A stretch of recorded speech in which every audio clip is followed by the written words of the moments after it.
North Carolina voters, you'll consider capping both the state's income tax rate and possibly local property taxes. And this comes as state revenue collections are forecast higher than expected. This is State Lines. Quality public television is made possible through the financial contributions of viewers like you, who invite you to join them in supporting PBS-NC.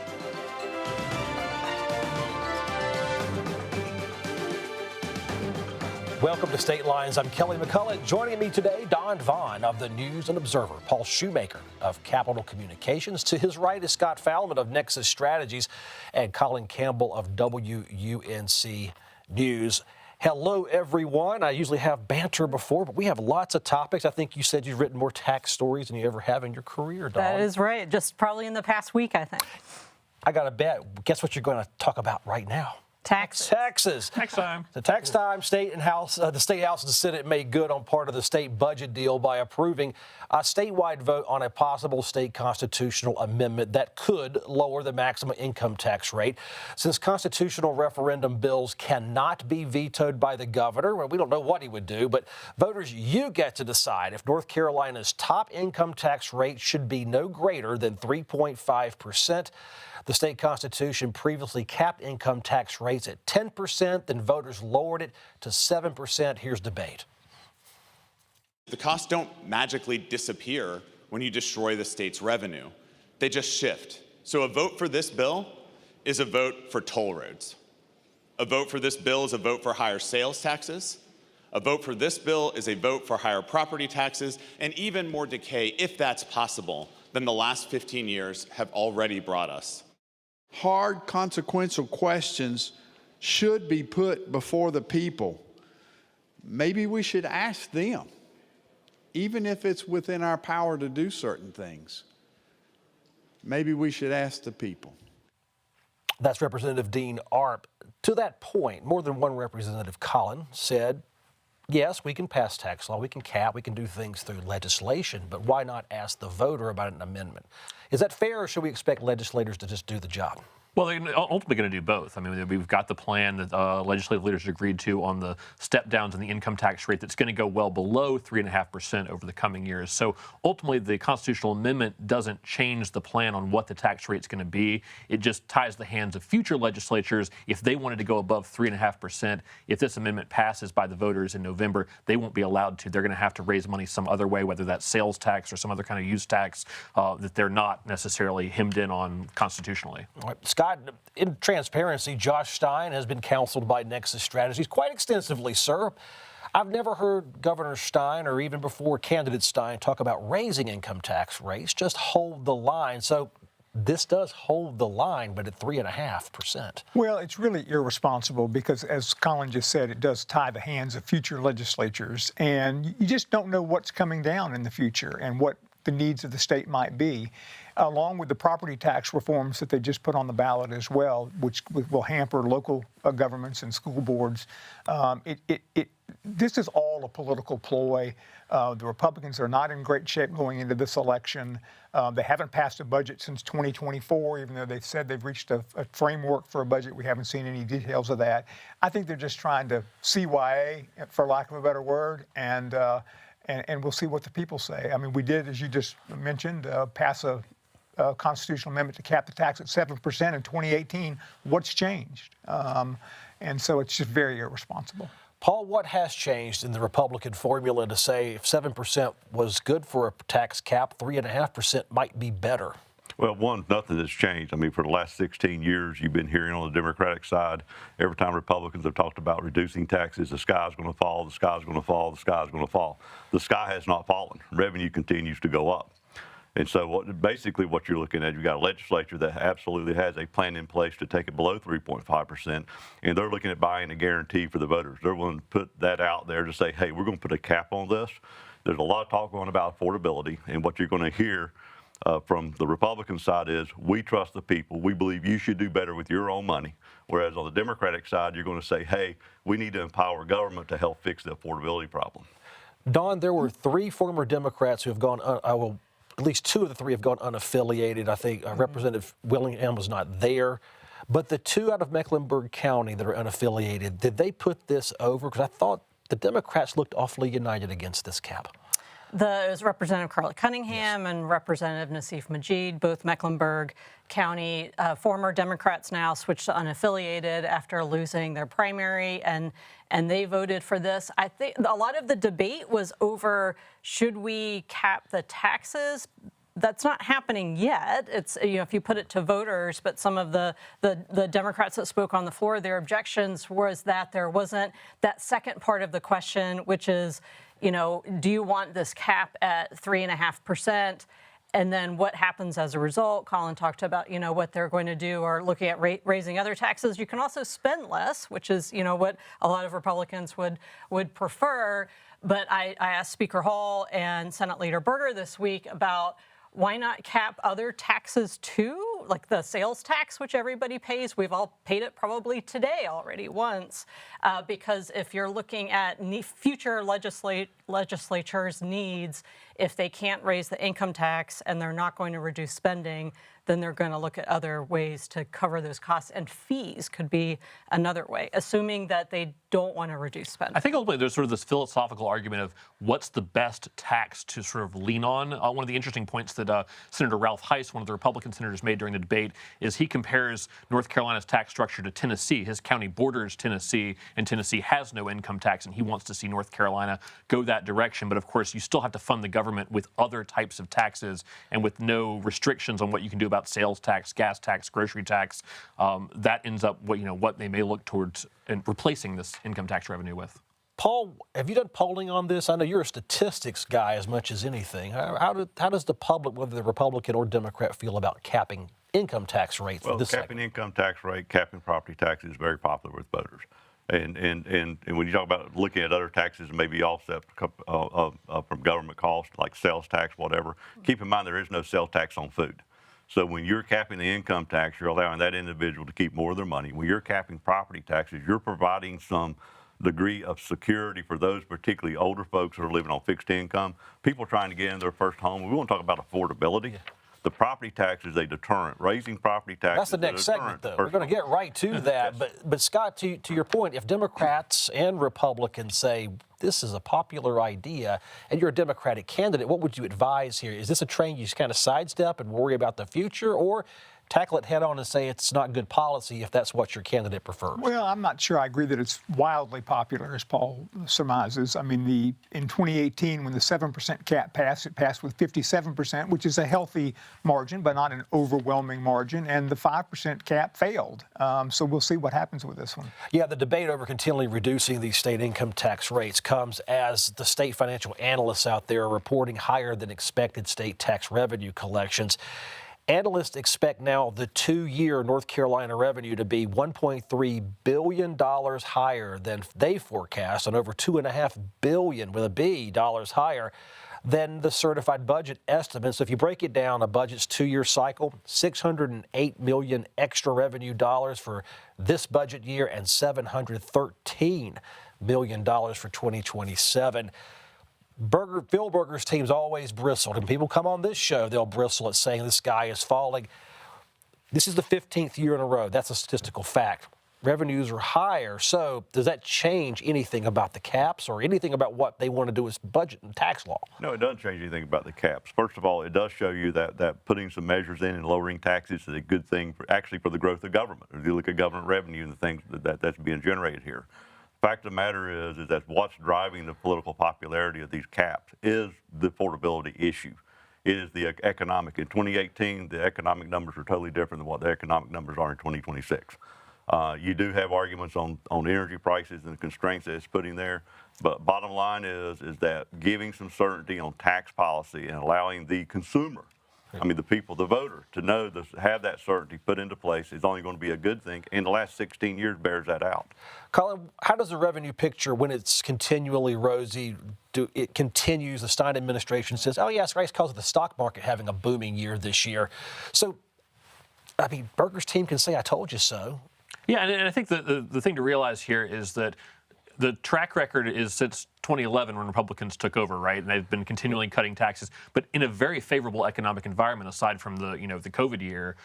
We haven't had a full-on recession since back when the Democrats were in charge, and that's where we stress test the economic policies of what does the revenue picture look like with the current tax environment if you do have a recession. And there will be one at some point. It may not be next year, it may be in 5 or 10 years, and that's where the proof will really be to see what was the right approach for taxation and all these other issues. Scott, as a political ploy, this was dropped last Friday. It was a little bit after we had recorded the show for last week, but I wanted to bring it back in. How does it change for you? If the state is making money, I could argue, you could also argue, and I could argue to say, well, if the state doesn't spend a healthy amount, you can always make a profit, if you will, or over-collect. Well, I think, remember, too, that we haven't had a budget since 2024. We've been on a continuing budget where we probably needed to see some step increases to fund essential services. But I would take a little bit of issue with what Paul said. We had a great economy in 2018. I think Donald Trump would agree with that. Since he was president, we had a great economy in 2018, according to him. And I think, there is this surplus. I think we need to replenish money in the rainy day fund. We've had to spend a lot of money out of that for Western North Carolina recovery. And I think there are ways to give some limited rebates or refunds to taxpayers kind of on a one-time basis when you have an excess of money without structurally limiting what future legislatures can do to meet the needs of North Carolina. I remember that rebate. It was Senate Leader Berger and now in Congress, former Speaker Moore had talked about that they were going to give taxpayer rebates because of the revised, I don't know if it was the revised revenue forecast or before about, over collections. That didn't end up happening. We're still waiting on that several years later now. But if you're over collecting money, then, it's thinking long range. What are you going to do with it? A lot of, especially with Helene, those that have spent for years wanted to put more money in the rainy day fund have, that worked out for them. There's still, a lot of money in there. That was talk for a while. But there are all these other increased costs. And the property tax cap amendment, important thing to note about that is there's no amount. So if voters pass it, it's the 2027 legislature that is going to come up with the amount. But again, that is this balance of if you limit taxes in one area, what is our future governments or local governments going to do to get more tax money from people? And right now, it's property taxes are going up, and not everyone's salaries are going up and up to pay these increased property taxes. Why doesn't the media ever scrutinize the fiscal analysts who always, and to the credit of the critics of them, they always are too conservative with the revenue? It's always a little below. It's always estimated higher, or the recession they called for never happens. Well, the consensus revenue forecast is just that. It's a consensus. So it's part of the Office of OSBM, Office of State Budget and Management, which is a cabinet agency of the governor, and the General Assembly's Fiscal Research Division. So it's both of them coming together. But it has been, there is more money coming in every year as long as I've covered the legislature. Yeah, and if they forecast something and it turns out revenue comes in way below that, then the state's in bad shape if they spent the money, and then it's the analyst's fault. They don't want to be the ones who take the fall if there's something like that. It's a little hopeful thinking. Yeah. I think. Yeah. But look, here's the thing. I think everybody's missing the point here. Look at the cap as bringing accountability to government. Everything right now, this whole discussion has been about spend more on the government side. We don't have that luxury at home. We don't get to go to our boss and say, hey, give us more money because we need it, because we haven't managed our money here. This is about bringing accountability for local government. And this is also at some point in time, if the revenue issue comes at, there needs to be an honest discussion about how you limit and reduce the scope of government, which is what people living in the private sector have to face every single day in running their businesses. Well, from state revenue to, let's talk about local revenues, local tax policy. Legislative Republicans largely push through another statewide vote. Once again, asking you on the same midterm ballot this fall if you want property tax limits on your local government. This amendment will not define property tax caps at any level. It does authorize the General Assembly to craft future property tax reform and limitations. One side says, hey, the people, you, should be included on tax questions. You heard Dean Arp say that. The other says the state's making it more expensive on local governments, and now the state's trying to limit the ability to cover local costs. No one gets priced out of the home they own. They get taxed out of the home they own. So when high property taxes cause hardship and pressure people out of their homes, it is the government's fault. But there is a major difference between targeted tax relief and permanently limiting local governments through a constitutional amendment. One is thoughtful policy. The other is tying the hands of future local leaders regardless of what challenges that they may face. North Carolina is not a one-size-fits-all. Scott, I've gotten my emotions out of politics years ago with state politics. I enjoyed both sides of the floor debate. Both sides make points that I can relate to. I'm an average voter out there. How should we interpret the idea of, capping these renegade city and county governments? Well, first of all, this constitutional amendment does not do that. This is a farce. This constitutional amendment requires the legislature to look at capping property taxes. The legislature already has the power to cap local property taxes if they want to. So I'm not quite sure what the purpose of this constitutional amendment is. And county commissioners and school boards all across the state, almost unanimously, both Democrat and Republican, oppose this constitutional amendment. Listen, Paul makes a good point about affordability, and I think both Democrats and Republicans are looking for ways to make things more affordable in North Carolina. From a property tax standpoint, there are multiple ways to do that without this kind of farcical constitutional amendment, which does nothing to cap property taxes. Homestead exemption, a special exemption for seniors. There are multiple ways to combat rising property values, to protect those that are less fortunate and those that are seniors who need some help. Paul, that's a point. Veterans, your senior property owners, but I've heard Republicans say help the working family, which would include veterans' families, but I would venture to say senior families have raised their families and have adult children. So when you start carving out those little side exclusions, how does it affect things? Well, first of all, and Scott made a good point when we talk about where the legislature are and what the legislature can do. What this issue does and what the referendum does, it forces the legislature now to start to address this. I've said this very much before. We have a horse and buggy tax code in this state. We have to look at what takes place at the local level. We have to look at what takes place at the state level. And the fact of the matter is that this is the first step of actually forcing the state legislature to get into the weeds. Even with local government, has to be a working partner here, because you just cannot cut off one source of revenue without providing other alternatives. But the basic bottom line is we're talking about providing the affordability of keeping your home once you've worked. And we're also forcing into accountability of these local governments, be it cities, who you make the argument the cities has been a bad, if not the worst operator as it comes to raising property taxes. I think Wilmington's looking at about a 15 to 20% tax increase. And so this is forcing that issue of accountability, and we need to have that discussion. Let me just say this. The property tax is the primary source of funding for county governments. And public schools are the biggest part of that budget. And this is just one more way to make public schools underfunded, understaffed, and lower quality. And this is almost becoming a self-fulfilling prophecy of the Republicans in the legislature, who have always badmouthed public schools, and now by their actions, they're going to make public schools even worse. And I would just say that if it requires a constitutional amendment to force the legislature to do their job, I think that's more of a commentary on the poorness of our legislature than anything else at this point. Quite frankly, we have the money in this state to fund our public schools. What you got to have is political leadership committed to putting those schools first and other programs second. The fact is, every county right now, if you look at revenue streams of the counties, if you look at the cost of their schools, if that's their first funding priority, fund that first. Republicans run this. I would say the same thing about the Republicans in the legislature. To adequately fund public schools, and then we might be talking about something positive. So why is there not will on the Republican leadership side to spend at a level that makes even Democrats and moderate Republicans happy? You just brought that up. We're talking about spending on either side from a standpoint. Yeah, what are you fully funding public education, whatever that means anymore? Well, first of all, you look at the Republican philosophy is we believe that your quality of your school should not be determined by the zip code in which you're born in or you live in. And that's really, quite frankly, where you look at the Democrats. Let's put public schools first, and let's limit flexibility and options for families to be able to make those choices. The money is there. The schools are funded. I mean, the money has been there, and we can continually have those questions. But the question gets into, when you look at the actual structure of this, particularly at the local level, is what funding do we want to put first? Do we want to go to a zero-based budgeting process in this state? Let's do that, and then you're going to hear the cries and the outcries coming from the left about all the government positions that are going to be eliminated that has nothing to do with public education. Yeah. Dawn, it's a good topic. Do you have one more comment? I'm just going to, the legislature, the Republicans have been in charge of the legislature for 15 years. Why haven't they done zero-based budgeting?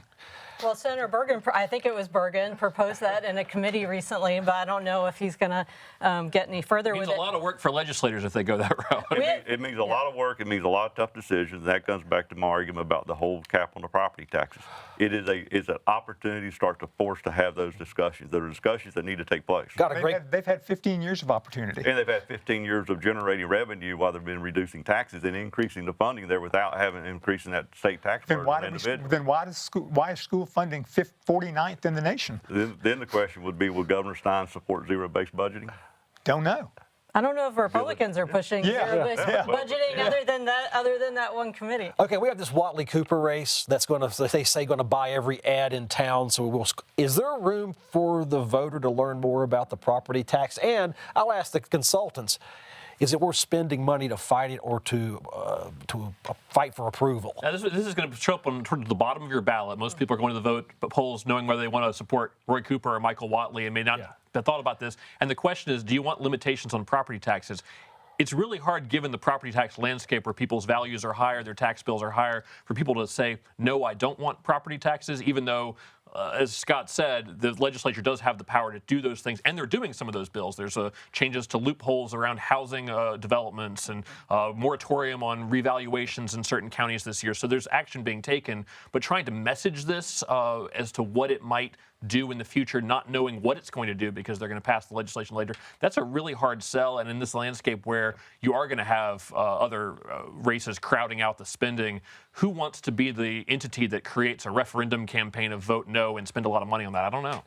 Does the cash follow issues like this, or do we just stay top of the ticket? It's driving people to vote who maybe aren't as excited about the U.S. Senate race, or it's another thing to push people, I think, that not just Republicans, though, Democrats too. Most people have an opinion on taxes and how much they pay on taxes, so they'll be thinking about that even if it's just one sentence instead of a paragraph on the background there. But these two constitutional amendments about taxes that have already passed are a little bit of a trade, right? So the House has been pushing for property tax reform for months. This has been a priority of them. The income tax rate cap is something that's been a long priority of Berger, as far as already the agreement is reducing income tax down to 3.49% anyway as part of the budget deal.